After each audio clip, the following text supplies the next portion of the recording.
occasionally you come across a piece that appeals to you right from the start, and then when you start studying it and working on it, it only confirms your initial emotional impulse, which is that that this is a piece that speaks to you and that you can speak as if in your mother's tongue, you know, without having to feel that too much study is going to alter what you initially felt about it. I suppose is the best way I can say it. And the Elgar Concerto is that piece for me, or one of these pieces that I feel and felt immediately close to, and that upon playing in concert, you know, going through the whole experience of studying it and working it and recording it, have only come closer to, and yet I never lose the feeling that it's a piece that comes naturally to me. It's something I don't need to translate anywhere.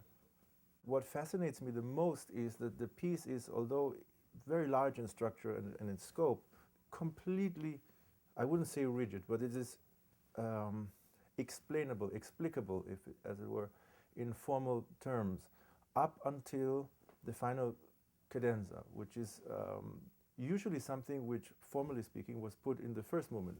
Cadenza is unaccompanied interlude for the soloist to show his or her technical prowess. It has been like this since the 18th century.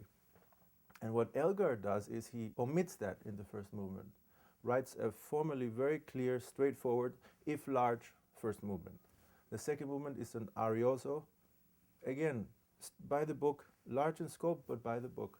And then comes the virtuosic third movement, again, absolutely nothing extraordinary happening, except for the lushness of the themes and the beauty of the music itself. And in the third movement, Elgar progresses as you would expect, with a virtuosic and light-hearted in this context, light-hearted third movement. And when everything is really, he could have finished it very easily with a nice coda ending, and everybody would have gone home happy, as it were. He does something quite extraordinary. He inserts in the end of the fourth movement a cadenza. I'm very excited about coming to New York and doing the piece. It's a piece that I'm doing a lot in 2010 for the reason that the violin that I happen to be playing on, that has been lent to me by the Violin Foundations in Copenhagen, is actually the violin on which this piece was first performed in 1910, so exactly 100 years ago. So it's the 100th anniversary of this piece, and we're marking it on the same violin that Fritz Kreisler played in that performance, with Elgar himself conducting.